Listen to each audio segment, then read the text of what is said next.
Well, welcome to another dirt bike video vlog. So I am going to start a new series. It's going to be called Dirtbike Garage. And it's pretty much just going to be what I used to do as far as the garage. It's going to be small segments of kind of like this vlog, but I'll be actually working on the bikes. And I'll either try to talk during or put a voiceover or something, because yeah, I know a lot of my recent videos, when they didn't have any music anymore, kind of are just really silent. So yeah, I got a couple other things that I'm going to be talking about in this vlog. So I'm going to show you over here.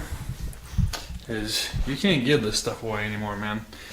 People say people are looking for CR500. I got a brand new gas tank. I tried to sell it for under half price. Can't even sell it. I got some reeds up here somewhere. I have a CR500 reeds, brand new in a box. Can't even sell them for cheap. You know, it's like nobody really wants CR500 stuff. I had to throw away a whole bunch of CR500 stuff. Might end up throwing that stuff away at some point, or melting it down, or using something with it. But yeah, people do not seem to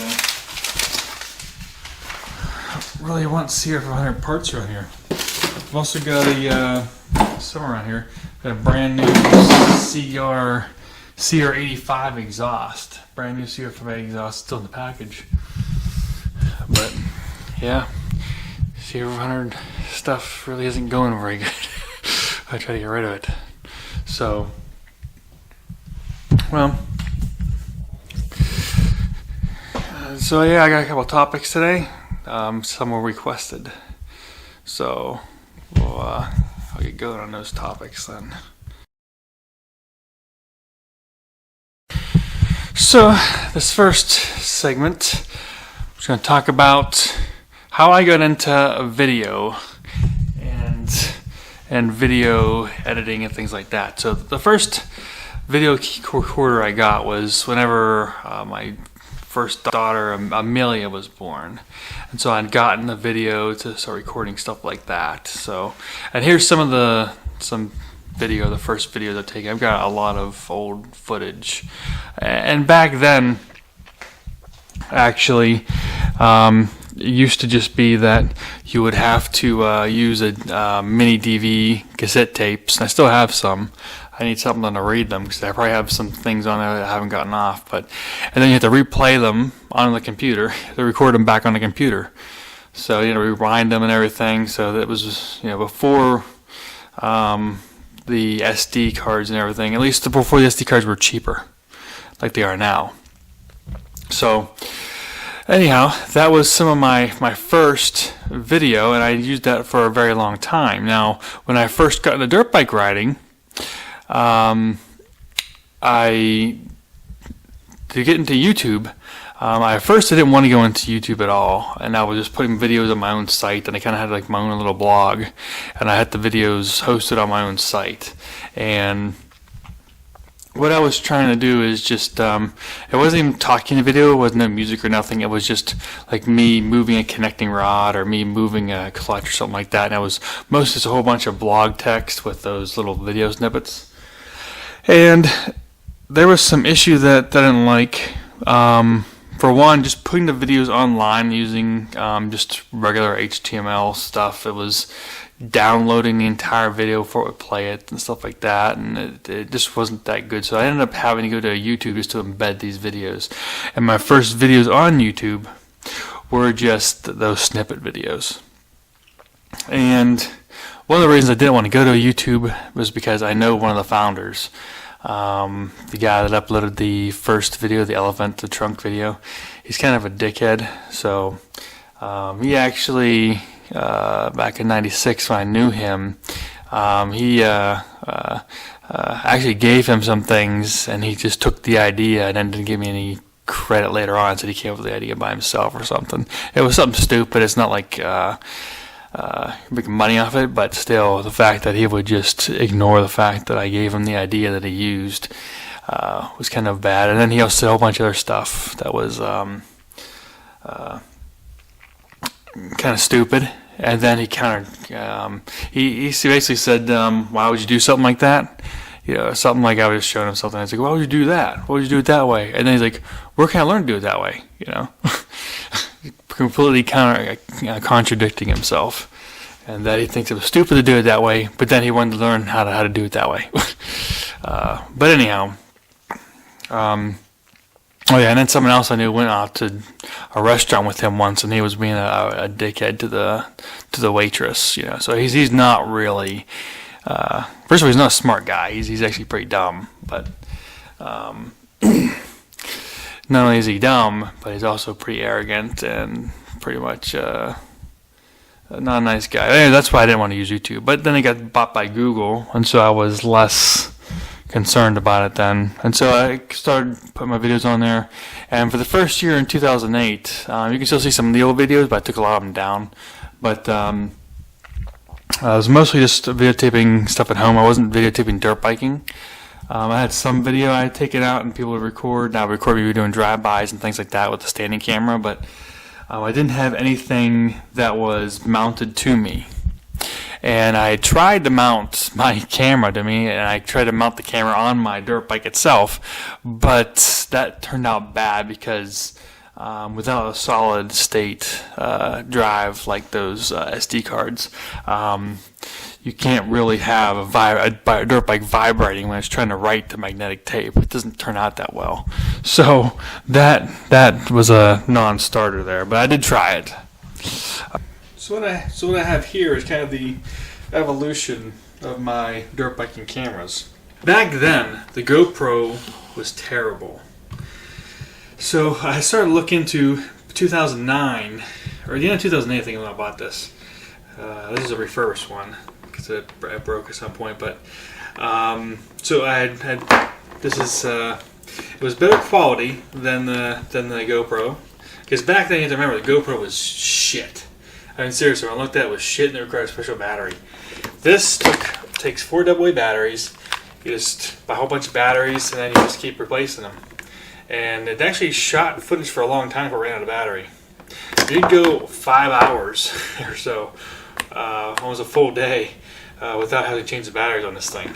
This is SD standard definition. It wasn't high definition. And it's fairly good. I mean, it has a cable to it. It mounted on the side, so you'd always see the side helmet, the side of my helmet and stuff like that. But it was fairly good because you had a screen here, and you could easily just look at it and see it was recording, a little blinking light and stuff. So the microphone was here. So you can also add a microphone. The microphone was here. Now what I did was to do the wind resistance is I taped some paper over top of it. And then about 2010, I think it was, they came out with this version.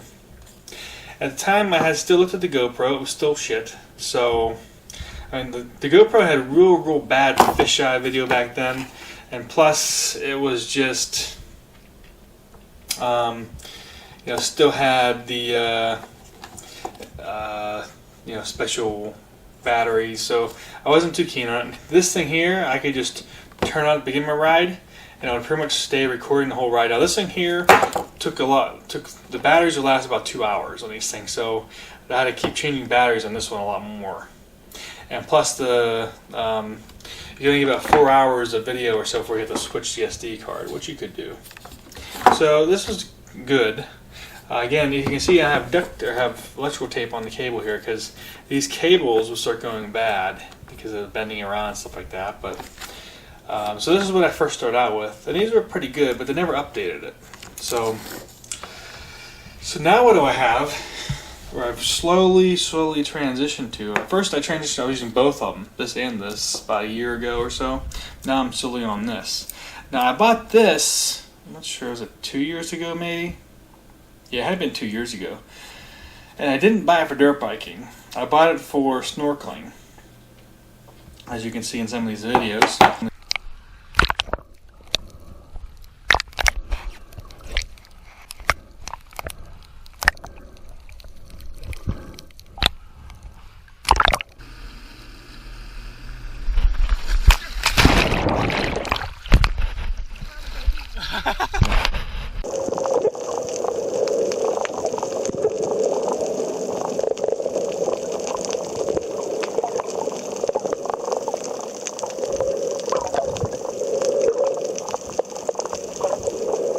So I would go out snorkeling with this, and that's what I would use it for, because it had a waterproof case, and this thing isn't waterproof, so I'd have to use this one.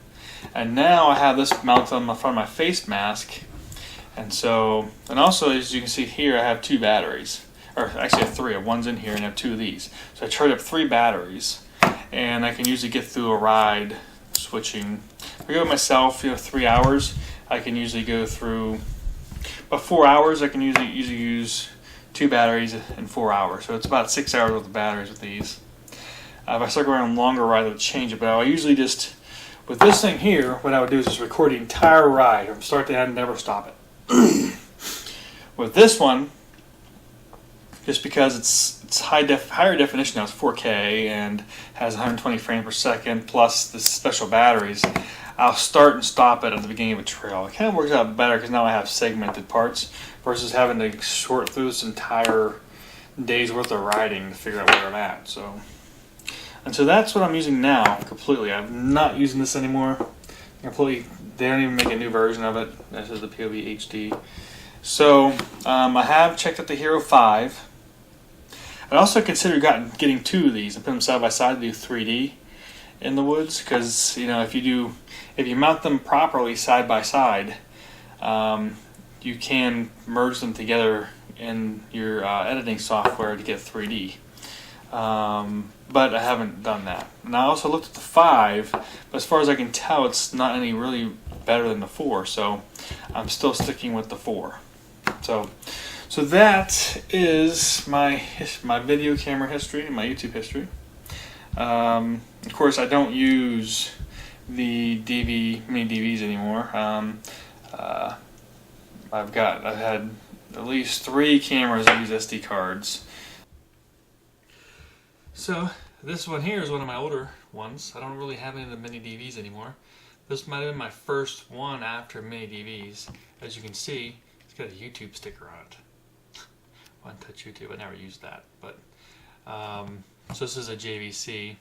So I remember I had good quality with the JVCs. So I had several JVCs. I actually bought one from Japan to try to get my first JVC had a great aperture, and it had nice software that you could just record in the dark and didn't have any kind of bad darkness issues like the static you see. And so it was a really clear picture even in the dark, and so even in not very well lit areas. And there was no other video camera on the market, especially at that price point, that would do that. And when that one broke, I tried to find another one and I couldn't. And so I found one that was almost the same, had the same aperture, but didn't have the software that it had. It was still pretty good, and it was in Japan, so I bought it from eBay Japan. And it came with Japanese mail and everything, so I used that one for a while. And then I got this, and then I have another one somewhere around here. This is my next one after that one, which is a Canon HD, and it's pretty good. Very good video camera.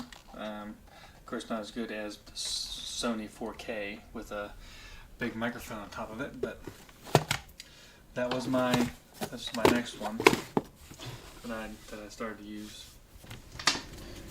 So that is my YouTube and video camera, getting into video editing and stuff like that history. So that's where I started all the way back then. It was about 10 years ago now. And I started putting out videos on YouTube in 2008. So this was a requested video. They wanted to know what the power difference is between the Maicos 700 and the Honda CR500. Well, first, let's talk about the CR500 versus the Maico 500, since there is a Maico 500.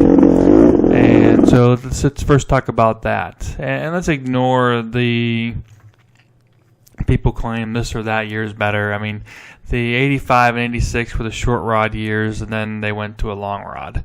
That's pretty much the gist of most of what happened. But and I have ridden, many of these bikes. So I rebuilt the 86 myself. And I also rode with the guy who had 2001 CR500. So it kind of covers most of the full spectrum of the changes. So, but ignoring that, let's first talk about the 1991 Maico 490 versus the 1983 Maico 490. Now, the reason why I do this comparison first is because everyone likes to compare against the 81. The 83 was a complete redesign, completely new engine, and it kills the 81 Maico 490. In fact, Super Hunky called it a freight train on nitrous oxide whenever they were testing it. And then below in this video, I do have a link in the description of a comparison between the Maico 500 and the CR500. But we're first going to start off comparing the Maico here. And I'll do it in this video as well, so you don't have to go and read that article. But all the information, all the links and everything I have are in that article. So first, let's just go and compare the 83 with the Maico 1999 Maico. So the late Randall Owen of Maico Brothers did a comparison with the 1999 Maico 500 versus the 1983 Maico 490 Sand Spider. In a drag race, the 1983 Maico 490 Sand Spider would hook up, lead, and win every time. Now this was due to the trenching effect of the 1999 Maico 500, given that it had so much power it just couldn't hook up, it just would spin right off the line. So they went through and did a rolling start. And during the rolling start, the 1999 Maico 500 smoked the Sand Spider until it topped out its fifth gear, since the MX version only topped out at 90. And then the Sand Spider's top speed would take over, which is around 114 mile an hour. So Randall Owens also stated, in the history of Maico Brothers, no other Maico or Japanese bike has ever beaten the Sand Spider top end, making the Sand Spider our favorite ride. The next bike that won the test was 1992 Maico 500, the Blue Max, against the 1999 Maico 500. And the 1999 Maico 500 just leaves the 92 Maico in the dust. Aside from just straight out drag racing, the 1999 was faster in and out of turns as well. And you can find the original article from Maico Brothers on the links in the description. So now that brings us to a drag race between the Honda CR500 and the Maico 490. So someone actually did that test, sort of. They actually took a 1981 Maico 490 against a 1991 CR500 back in 1991. And this was in Dirtbike Rider magazine. So Dirtbike Rider magazine did this test, not me. So according to Dirtbike Rider magazine, which the link to this magazine is in the description, again, just go to the article, and in the article the links are all in there. But they pitted a 1991 Maico or CR500 against a 10-year-old 1981 Maico 490. Now, this is despite the fact that the 1983 Maico 490 kills the 1981 Maico 490. It's also despite the fact that there were brand new 1991 Maico 500s that they could test against, but they chose not to. So we're going back to from the Maico line anyways, the slowest Maico. so now the slowest Maico, the 1981 Maico 490, versus the 1991 CR500. Now in the magazine, they only did a rolling start. And the only reason I can think of, they don't mention it in the magazine, but the only reason I can think of is because of the trenching effect, because probably the CR500 doesn't hook up. And that makes sense. I don't think the CR500s, from my experience in them, they don't really hook up that well. So, anyhow, that's what they did. They did a rolling start. And according to them, the drag race was on par. They were both even. So that means that a 1983 Maico or higher would beat a CR500 in a straight out not drag race. Now they did say that, the CR500 was faster out of corners and this and that, and they felt like they were underutilizing the CR500, but they also stated that, well, if you could take the, power of the CR500 and make it more like the Maico, then maybe have a great bike. And it's like, okay, that your description in this magazine pretty much describes the 1983 Maico 490. So now that we've seen that, well, the drag race, they're on par. Now add 200 more cc's to the Maico. So yeah, it's not even close. The power that the Maico 700 has is pretty ridiculous. It's got a lot of power. So it's just not really even comparable to a CR500. It's got so much more power. I mean, it doesn't bog whenever it goes. It just has tons and tons more power.